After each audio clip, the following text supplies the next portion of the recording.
জয় কৃষ্ণকালী মায়ের জয়, জয় সোনা মায়ের জয়, জয় মঙ্গলা মায়ের জয়। আশা করি সবাই মায়ের কৃপায় সুস্থ এবং ভালো আছেন।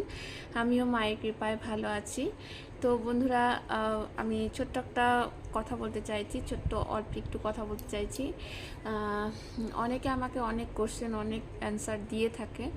তো দেখো, আমি যেহেতু অনেক দিন থেকে ভিডিও করি, তো ছোট্ট ভিডিওর মাধ্যমে আমি ছোটো কথা বলতে চাইছি। অনেক দিন থেকে আমি ভিডিও দিচ্ছি, তো ভিডিও দেওয়া আর কখন আমি লাইভে যাব, কখন আমি ভিডিও দেব, আমি কি পরে করব, আমি চুল ছেড়ে করব কি বেঁধে করব, পুরোটাই কিন্তু আমার নিজের ব্যক্তিগত ব্যাপার, তাই না?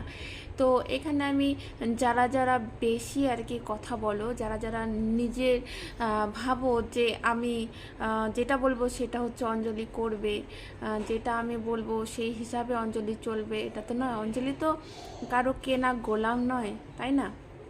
সেটাই বলবো যে আমি আমার নিজের ইচ্ছা মতন চলবো, আমি আমার নিজের মর্জি মতন চলবো। তো আমি এখানে আমার যখন ইচ্ছা হবে আমি ভিডিও ছাড়বো, আমার যখন ইচ্ছা হবে আমি লাইভ জয়েন করব, আমার যখন ইচ্ছা হবে আমি যেটা পরে ভিডিও করব, কিংবা আমি যেই অবস্থাতেই ভিডিও করব। তো কারোর এখানে মাথা ব্যথা হতে পারে না।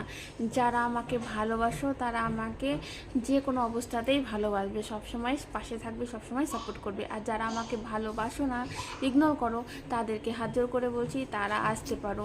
আমি এই কথাগুলো বারবার বলে থাকি। যারা দেখো, আমাকে যে সবাই ভালোবাসবে এটা তো না, যে আমার ভিডিও সবার ভালো লাগবে, সবাই আমাকে ভালোবাসবে, সেটা তো হতে পারে না। হয়তো আমি কারোর চোখে খারাপ, কারোর চোখে ভালো। তো যারা আমার ফ্রেন্ড, যারা আমাকে ভালোবাসো, তারা ভালোবেসে আমার পাশে থাকবে, ভিডিও দেখবে, আর আমিও তাদেরকে অনেক অনেক ভালোবাসি। আর তাদের জন্য মায়ের কাছে অবশ্যই মঙ্গল কামনা করি। তো চলো, জয় কৃষ্ণকালী মায়ের জয়, জয় সোনা মায়ের জয়, জয় মঙ্গলা মায়ের জয়। আশা করি আমার কথাটা বুঝতে পেরেছেন। তো চলো, আজকের মতন এখানেই টাটা। সবাই সুস্থ থেকো, ভালো থেকো।